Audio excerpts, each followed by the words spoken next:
Contre la terreur par Pier Paolo Pasolini.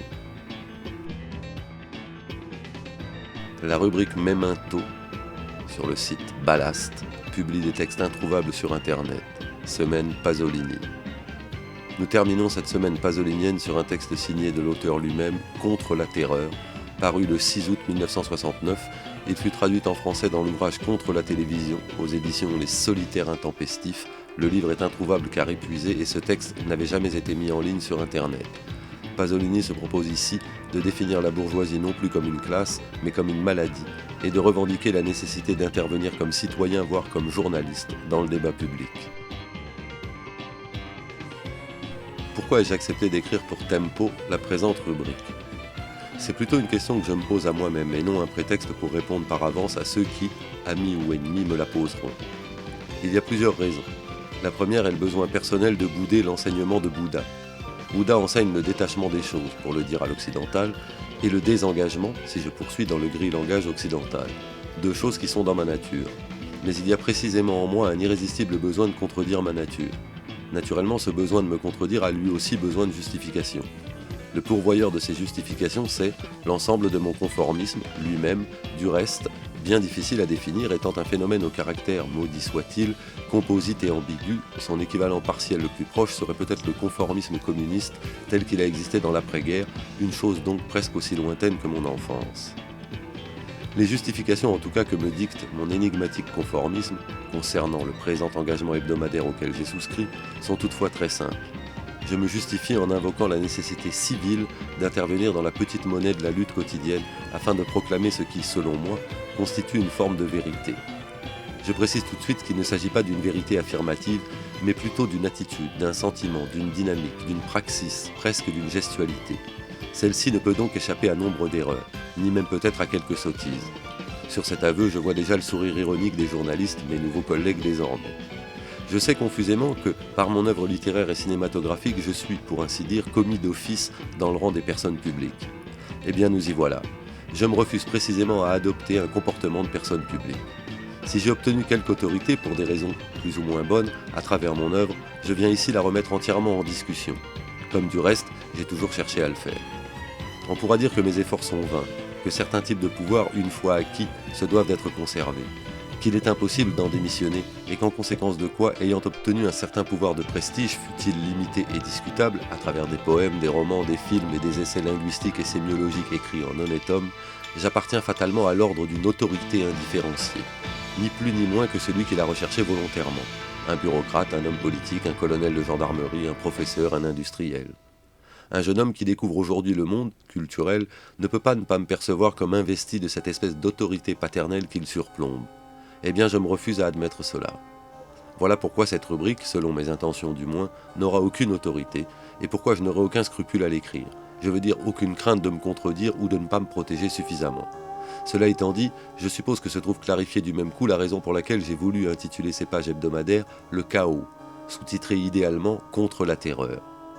De fait, l'autorité est toujours la terreur, même quand elle est douce. Un père dit avec douceur et en bon camarade à son cadet « Ne marche pas sur les plates-bandes ». Eh bien ce commandement négatif viendra s'ajouter à l'ensemble des commandements négatifs qui règlent le comportement de cet enfant. Si bien que la bonne éducation étant en grande partie fondée sur une série de règles négatives est par nature terroriste. En effet, celle-ci, pour indemniser en quelque sorte les sacrifices de l'obéissance, se transforme immédiatement en un droit, au nom duquel l'enfant bien élevé, une fois grand, exercera ses propres chantages à la morale. J'ai tiré de mon exemple du livre Cœur du Talmud du monde bourgeois, qui est de quelque manière le monde. Mais il existe des terrorismes clérico-fascistes à la droite de ce monde, et des terrorismes à sa gauche. Je ne parle pas seulement du terrorisme stalinien, partage du marxisme parfait à la mode chez les jésuites rouges des années 50, mais aussi du terrorisme de la nouvelle gauche, le snobisme extrémiste de certains adeptes du PSIUP, Parti socialiste italien d'unité prolétarienne, est la pire des choses qu'ait produite la bourgeoisie italienne après le fascisme. Je ne suis pas un calonquiste, un indifférent, un individu dégagé et apolitique, et je n'aime pas non plus la position de ceux qui se proclament, hypocritement, indépendants. Si je suis indépendant, je le suis avec colère, douleur et humiliation, non pas par a priorisme, avec la tranquille assurance des puissances, mais contraint et forcé. Et si donc je me prépare dans cette rubrique à la marge de mon activité d'écrivain, à lutter comme je peux, avec toute mon énergie contre toute forme de terreur, c'est en réalité parce que je suis seul. Je ne suis ni apolitique ni indépendant, je suis seul. C'est cette solitude d'ailleurs qui me garantit une certaine objectivité, fût-elle extravagante et contradictoire. Il n'y a pas derrière moi quelqu'un pour me soutenir, quelqu'un avec qui j'aurai des intérêts communs à défendre. Le lecteur sait certainement que je suis communiste, mais il sait aussi que mes rapports de compagnon de route avec le PCI, Parti communiste d'Italie, n'impliquent aucun engagement réciproque. Nos rapports sont même plutôt tendus. Je compte autant d'adversaires parmi les communistes que parmi les bourgeois. Si j'ai quelques sympathies politiques, un certain radicalisme, mais pas vraiment celui de l'Espresso, périodique italien de gauche, d'un côté, et une certaine nouvelle gauche catholique qui est en train de se profiler beaucoup plus sous le signe de Don Milani, prêtre et éducateur catholique italien qui œuvrait pour les plus démunis, que de Jean XXIII, ce sont là des sympathies qui n'impliquent aucun pacte ni aucun compromis. Reste l'éditeur de ce journal qui, bien sûr, est un capitaliste. Mais pas plus tard qu'hier, grâce lui soit rendue, un étudiant marocain, un des chefs du mouvement du 22 mai, m'a dit qu'il fallait profiter du type de production existant tant qu'on n'en connaîtrait pas d'autres. Du reste, nous autres pouvons lire Marx et Lénine parce qu'ils sont publiés par des éditeurs capitalistes bourgeois. Personnellement, je me comporte donc avec Tofanelli, le directeur de ce journal, et Palazzi, l'éditeur, comme on se comporte avec des amis. En dehors des rapports personnels pourtant, je me réserve le droit de me comporter avec eux cyniquement. Un lecteur qui m'aurait suivi jusqu'ici avec un peu d'attention sera surpris par ce cyniquement qui n'a rien à voir avec ce que j'ai dit jusqu'à maintenant, ni surtout avec le sentiment attaché à mes paroles. En effet, je ne suis pas cynique, en aucune manière, et ma volonté à être carrément cynique a quelque chose de comique, tant elle est disproportionnée et incompatible avec ma personnalité. C'est que cet adverbe cyniquement renvoie à mon comportement public et donc personnel. Il est une affirmation idéologique. Je profite des structures capitalistes pour m'exprimer, et je le fais donc cyniquement, envers les figures publiques de mes patrons, pas envers leur identité personnelle.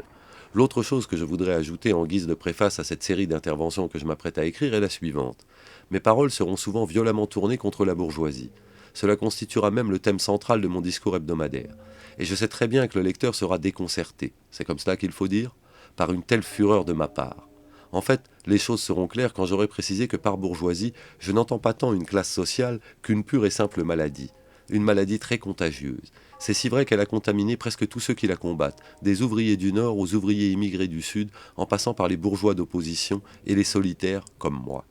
Le bourgeois, disons-le par un mot d'esprit, est un vampire qui n'est pas en paix tant qu'il n'a pas mordu le cou de sa victime pour le pur plaisir, naturel et familier, de la voir devenir pâle, triste, laide, sans vie, tordue, corrompue, inquiète, culpabilisée, calculatrice, agressive, terrorisante, comme lui. Combien d'ouvriers, combien d'intellectuels, combien d'étudiants se sont fait mordre pendant la nuit par ce vampire et sont sur le point de devenir eux aussi, sans le savoir, des vampires. Le moment est donc venu de reconnaître qu'il n'est pas suffisant de considérer la bourgeoisie comme une classe sociale, mais comme une maladie. Désormais, la considérer comme une classe sociale est même idéologiquement et politiquement une erreur, et cela même à travers les instruments du marxisme-léninisme le plus pur et le plus intelligent. De fait, l'histoire de la bourgeoisie, au travers d'une civilisation technologique que ni Marx ni Lénine ne pouvaient prévoir, s'apprête aujourd'hui concrètement à coïncider avec la totalité de l'histoire mondiale. Est-ce un mal? Est-ce un bien? Ni l'un ni l'autre, me semble-t-il, je ne veux pas rendre d'oracle. C'est simplement une donnée de fait. Cependant, je pense qu'il est nécessaire de prendre conscience du mal bourgeois afin d'intervenir efficacement sur ce fait et de contribuer à le rendre plus positif que négatif. Depuis ma solitude de citoyen, je chercherai donc à analyser cette bourgeoisie en tant que mal, où qu'elle se trouve, autrement dit désormais presque partout. Ceci étant une façon vivante de dire que le mystère bourgeois est en mesure d'absorber toute contradiction, ou plutôt qu'il ne crée lui-même les contradictions, comme le dit Lukács, pour survivre en se dépassant. Un symptôme indiscutable de la présence du mal bourgeois est justement le terrorisme, moral et idéologique, y compris sous ses formes ingénues, par exemple entre étudiants. Je me lance aussi, je le sais, dans une entreprise ingrate et désespérée. Mais il est naturel, il est fatal, par ailleurs, que dans une civilisation dans laquelle un geste, une accusation, une prise de position compte plus qu'un travail littéraire de plusieurs années, un écrivain choisisse de se comporter de cette façon. Il doit bien chercher à être présent au moins sur le mode pragmatique et existentiel si, dans sa ligne théorique, sa présence apparaît indémontrable. Un très bel essai de Rossana Rossanda, L'année des étudiants, me renvoie en effet une image de l'intellectuel qui me coupe le souffle. Décrivant la différence qui, au moment de sa prise de conscience de l'injustice bourgeoise, sépare l'étudiant de l'intellectuel classique, autrement dit de l'humaniste qui a connu la résistance, Rossanda observe comment les étudiants expérimentent dans leur propre personne, dans leurs propres conditions, la misère de la marchandisation et de l'aliénation. À l'opposé, l'intellectuel, lui, se contente d'en être le témoin. Chez lui, simplement, il s'agit de l'éveil d'une conscience aux raisons d'une classe qui n'est pas la sienne, d'où sa position de compagnon de route, avec ses marges de liberté et ses conflits, son irréductible altérité de témoin extérieur. Fin de citation. Chassé en tant que traître des centres de la bourgeoisie, témoin extérieur au monde ouvrier, où est l'intellectuel ? Pourquoi et comment existe-t-il ?